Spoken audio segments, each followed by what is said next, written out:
इंसान के घर में शादी थी। सतरंगे चावल बन रहे थे, मीठी खीर और कई तरह के रंग बिरंगे खाने देखकर कालू कौवे के मुंह में पानी आ जाता है। इतने सारे खाने, ये इंसान भी बहुत जालिम है। ये नहीं सोचते कि मुझ जैसे कौवे को भी कुछ खाने को दे दे। ऐसे सोचकर कालू कौवा इंसान के पास चाहता है। चाचा इंसान, मैं भूखा हूँ, मुझे भी खाना दे दे। चल चल हट, छी छी, दूर हो जाओ। अगर मेरे खानों में चोंच डाल दी तो खाना खराब हो जाएगा। इंसान की ये बात सुनकर कालू कौवा तुरंत जंगल की तरफ भाग जाता है। कौवे कौवे, तुम बहुत जल्दी में हो, कहाँ जाने की तैयारी कर रहे हो? मैं इंसान के घर दावत खाने जा रहा हूँ। चिड़िया चिड़िया, क्या मेरी चोंच गंदी है? हाँ कौवे भैया, तुम्हारी चोंच पर पुराना खाया हुआ फल लगा हुआ है। इंसान ठीक ही बोल रहा था, इसलिए मैं अपनी चोंच धोने आया हूँ। कालू कौवा नदी पर जाता है और अच्छी तरह अपनी चोंच साफ करता है। हाँ, अब मेरी चोंच साफ हो गई। कौवा नदी के पानी में खुद को देखकर ऐसे कहता है। कौवा अपनी चोंच धोकर दोबारा इंसानों की बस्ती की तरफ चला जाता है। इंसान इंसान, चाचा इंसान, अब तो देखो मैं अपनी चोंच अच्छी तरह धोकर आया हूँ। अब मुझे खाना दे दो। कौवे के बच्चे, काले कौवे, मैंने कहा ना, चले जाओ यहाँ से, तुम्हें कुछ भी खाने को नहीं मिलेगा। कालू कौवा निराश होकर वहाँ से चला जाता है। कौवा रानो चिड़िया के पास जाता है और रानो चिड़िया से कहता है। मीठे सतरंगे चावल, मीठी खीर और कई तरह के खाने बन रहे हैं इंसान की शादी वाले घर में, लेकिन मुझे कुछ भी नहीं दिया। कौवे भैया, तुम तो अपनी चोंच भी धो कर गए थे, फिर भी कुछ नहीं मिला क्या? कहाँ, इंसान ने मुझे भगा दिया है। चलें, हम किसान के पास जाते हैं। किसान इंसान बहुत दयालु है, वो हमें शादी वाले घर से खाना जरूर लेकर देगा। फिर कौवा और रानो चिड़िया किसान इंसान के पास जाते हैं। किसान इंसान खेत में काम कर रहा था। किसान इंसान, सुना है इंसान के घर में शादी है और वहाँ कई तरह के खाने बन रहे हैं, आप शादी वाला खाना हमें भी लेकर दें। चिड़िया रानी, आप दोनों मेरे साथ चलो, मैं आपको वहाँ से जी भरकर खाना ले देता हूँ। किसान इंसान चिड़िया और कौवे को साथ लेकर शादी वाले घर में जाता है। ये कौवा और चिड़िया भूखे हैं, इन्हें थोड़े चावल दे दें। फिर शादी वाले घर में जो इंसान था, चिड़िया और कौवे को एक प्लेट भरकर मीठे चावल दे देता है। चिड़िया और कौवा जी भरकर मीठे चावल खाते हैं और जंगल वापस चले जाते हैं। कालू, लो ये चने का दाना खा लो, मैंने तो खा लिया है, ये तुम्हारे हिस्से का पड़ा है। ना ना, मेरा पेट भरा हुआ है, मैंने तो इंसान की शादी वाले घर से पेट भरकर चावल खाए हैं, ये चने का दाना मेरे पेट में कैसे जाएगा? ये सुनकर गोरी कौवी गुस्से में आ जाती है। तुमने इंसान के घर से शादी के चावल खाए और मुझे नहीं ला कर दिए, तुम बुरे हो, मैं अभी अपने मायके जा रही हूँ। ना ना गौरी जी, मैं भूल गया, मैं अभी तुम्हारे लिए शादी वाले घर से खाना लेकर आता हूँ। कालू कौवा अपनी पत्नी गोरी के लिए शादी वाले घर से खाना लेने दोबारा चला जाता है। कौवा जानता था कि अब इंसान उसे खाना नहीं देगा, इसलिए कालू कौवा चोरी करने का फैसला करता है। कालू कौवा पेड़ के पीछे छुप कर बैठ जाता है और जैसे ही इंसान खाने से थोड़ी दूर जाता है, कालू कौवा उड़ता है और जाकर अपनी चोंच खाने में डाल देता है। इंसान भी बहुत तेज था, वो तुरंत पत्थर उठाकर कालू कौवे के पंख पर मार देता है। मर गया, हाय मैं मर गया, मुझे बचाओ। मैंने तुम्हें खाना दिया, तुम्हें इज्जत दी, लेकिन तुमने फिर भी मेरा खाना चुराने की कोशिश की और मेरा खाना गंदा कर दिया। अब मैं तुझे नहीं छोड़ूंगा। इंसान कौवे को मारने लगता है, तभी रानो चिड़िया वहाँ आ जाती है। इंसान कौवे को माफ कर दे, मैं मानती हूँ कौवे से गलती हुई है, चोरी करना बहुत बुरी आदत है। मैं दोबारा कभी भी चोरी नहीं करूँगा, बस एक बार मुझे माफ कर दो, मुझे छोड़ दो। फिर इंसान कालू कौवे को छोड़ देता है और कालू कौवा काएं काएं करता हुआ वहाँ से चला जाता है।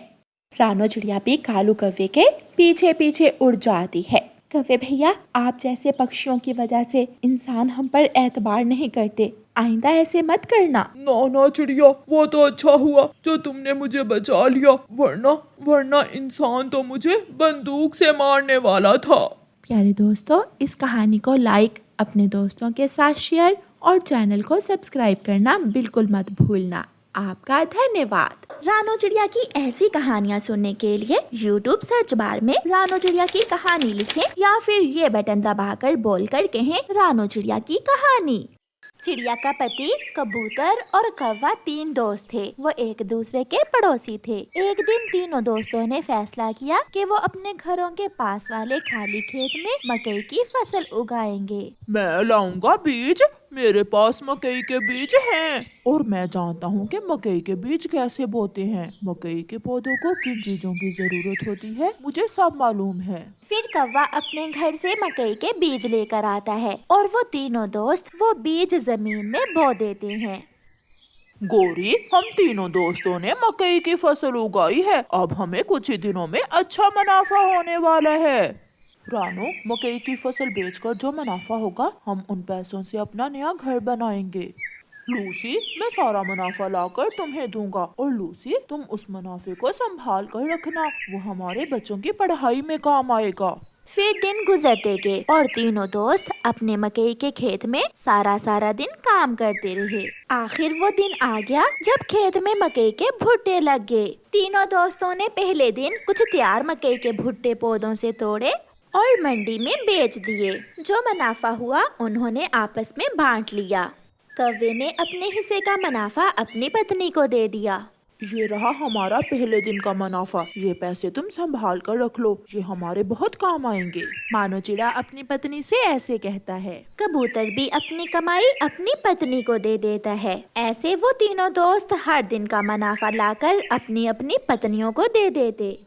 फिर एक दिन कौवे की पत्नी ने अपने पति के लाए हुए पैसों से एक बहुत ही सुंदर सोने का हार लिया। वो हार उसे बहुत पसंद था। चिड़िया रानी, देखो तो मेरा ये हार कैसा है। ये हार तो सोने का है, ये बहुत सुंदर है। ये तुमने कहाँ से लिया? मैंने ये हार अपने पति की कमाई से लिया है। मैं भी लूंगी, ऐसा एक हार मैं भी लूंगी। मेरे पति की कमाई भी कम नहीं है। लूसी कबूतरी गोरी कौवी का हार देखकर ऐसे कहती है, मगर तुम दोनों याद रखना, हमारे पतियों ने हमें अपनी कमाई संभालने के लिए दी है। जब उन्हें पैसों की जरूरत होगी तो वो हमसे मांगेंगे। जब समय आएगा तो देखा जाएगा।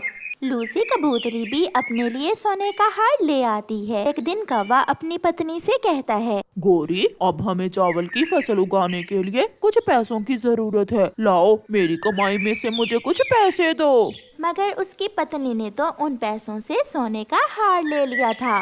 मगर पति जी, मेरे पास तो पैसे नहीं है। मैंने उन पैसों से अपने लिए सोने का हार ले लिया है। क्या? ये तुम क्या कह रही हो? सारे ही पैसे खर्च कर दिए तुमने? मैंने बहुत मेहनत से कमाई की थी। जाओ, तुम मेरे घर से निकल जाओ और जब तक मुझे वो पैसे लाकर नहीं देती हो तुम मेरे घर में ना आना।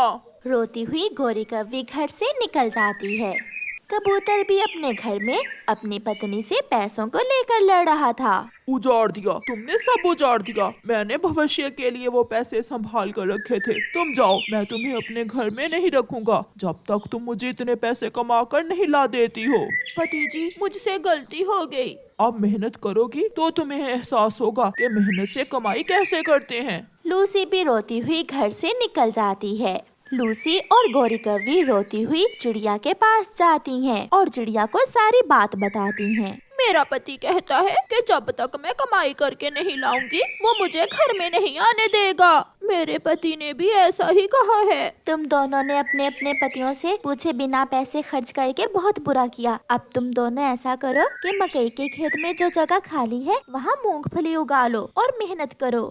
ये सुनकर गोरी कौवी और लूसी कबूतरी बहुत खुश होती हैं। वो दोनों ऐसा ही करती हैं। वो अपने खेत में मूंगफली उगाती हैं। वो बहुत मेहनत करती हैं। वो दोनों नदी से पानी ला ला कर अपनी मूंगफली के पौधों को देती। कई दिन मेहनत करने के बाद उनकी फसल तैयार हो जाती है और वो दोनों गोरी कौवी और लूसी कबूतरी वो मूंगफली मंडी में बेच देती हैं। पति जी, मुझे एहसास हो गया। मैंने जब मेहनत से कमाई की तो मुझे एहसास हुआ कि मेहनत की कमाई संभाल कर रखनी चाहिए ताकि भविष्य में हमारे काम आए। इसीलिए मैंने तुम्हें कमाई करने का कहा था ताकि तुम जान सको कि मेहनत करना कितना मुश्किल है।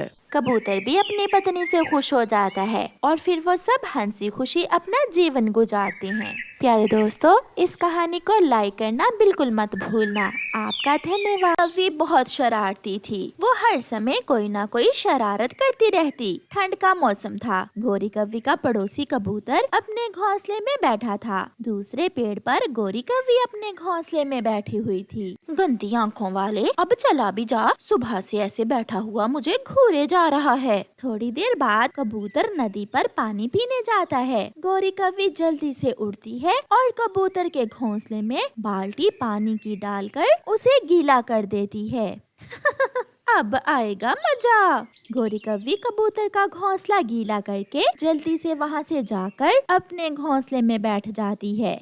कबूतर भी नदी से पानी पीकर आ जाता है। अरे, ये मेरा घोंसला कैसे गीला हो गया? ये शरारत किसने की होगी? कबूतर अपनी पड़ोसन गोरी कव्वी के पास आता है। गोरी, मेरे घोंसले में किसी ने पानी गिरा दिया है। क्या तुमने किसी को देखा है? हाँ कबूतर भैया, मेरे सुंदर भैया। कबूतर, तुम जैसे ही गए मिठू तोता तुम्हारे घोंसले की तरफ आया था। बाकी मुझे नहीं मालूम उसने क्या किया वहाँ। मैंने उसे जाते हुए देखा था। तो ये शरारत उस मोटी चोंच वाले मिठू की है। मैं अभी जाकर उसे पूछता हूँ। कुछ सोचे बिना कबूतर मिठू के घोंसले की तरफ जाता है।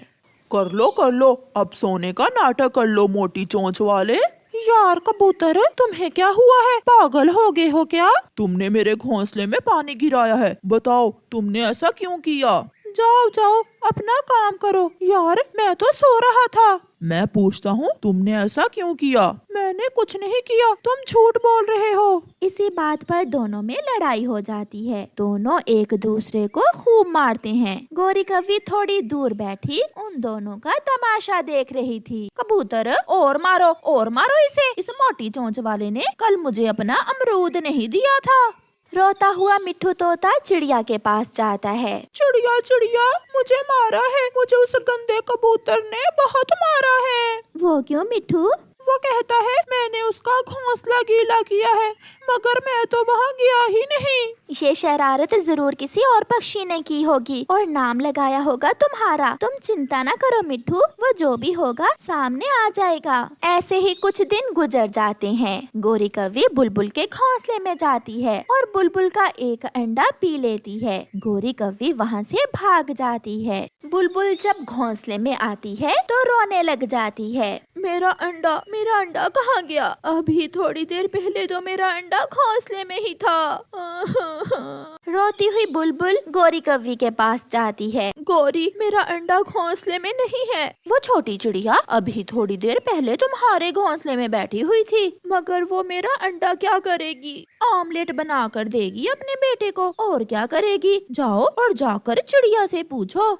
बुलबुल गुस्से में चिड़िया के पास जाती है। चिड़िया अपने घर में अपने बेटे के लिए ऑमलेट बना रही थी। पकड़ी गई, चोरनी पकड़ी गई। लाओ, मेरा अंडा मुझे दे दो। बुलबुल बहन, ये अंडा तो मेरी मुर्गी का है। मैं तुम्हारा अंडा क्यों लाऊंगी? मुझे गोरी कव्वी ने सब बता दिया है। तुम ये अंडा मेरे घोंसले से ही चुरा कर लाई हो। तो ये गोरी कव्वी है जो सबको लड़ा रही है। उसे सबक सिखाना ही होगा। छोटी चिड़िया, मुझे मेरा अंडा वापस कर दो।